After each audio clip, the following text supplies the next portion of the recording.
everyone, and welcome to Conversations with Cesar. And today's guest is someone from the good old hood of West Dallas, what's considered a legend in the DFW area. My boy, Mean Mowdy. Doing great. That's Thank great. you for having me. When you live in West Dallas, it's a very small community, especially, around that time. And we all went to the same rec center, right? Yeah. We all got the free lunches from Chavela. That's a free lunch program, but you have to be under a minimum. Actually, you didn't have to qualify. You just showed up. And you went under that. It was a little black top or whatever it was. Okay. I don't know.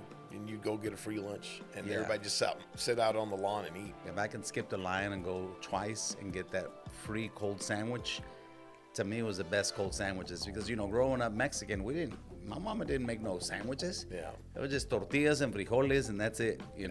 Growing up in the hood, we had to have this persona, this like tough persona. You know what I'm saying? Well, I remember it a little differently. I remember running into you at Rivershaw Park one time. You were doing some freaking trick with your thumb.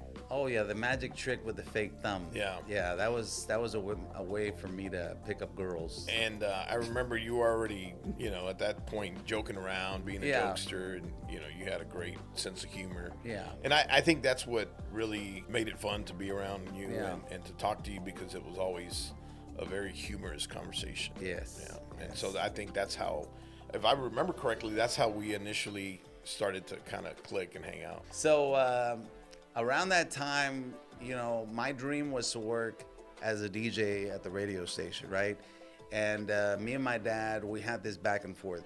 Remember that I tell you that my dad was a lot older than my mother, and he had this old school philosophy of this Mexican macho way of a trabajar, hijos de la chingada. Hay que trabajar. Yeah, you No gotta hay work otra más. hard. So when I told him I was working at KNON, I was like, Dad, I'm so excited. I'm working at KNON. And the first thing my dad says, ¿Cuántos están pagando? Shoot. Well, Dad, it's volunteer, but I'm learning. So we had this struggle. So I couldn't really work a normal job Monday to Friday, because I would tell the boss, hey, I just need Tuesdays off. I'm on KNON. They would be like, well, I'm sorry. You want to be a DJ? You want to work? So we had that struggle. So there was a time where I didn't work at the radio station. I was like, all right, forget about it. I'm going to put that on hold. I got to put some money on the table, baby.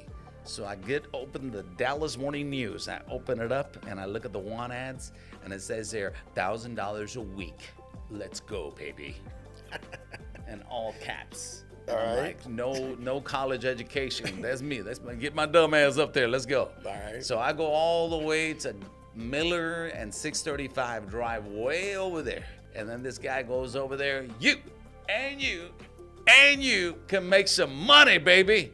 And I'm over here like, okay, what do I got to do? What do I got to sign? You're all hyped up. I'm all hyped up, ready to make this money. And then the guy pushes the door open. He opens it up. It's a warehouse with a whole bunch of knife sets, pins, pots and pans. I'm like, okay, you get you that stash, and let's go.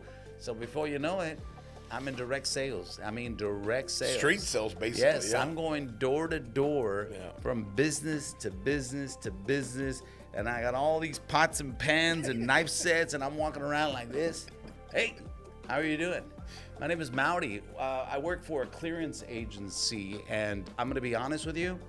This stuff right here, you can go to Finger Hut. You can go to Walmart. You can get this for like $20.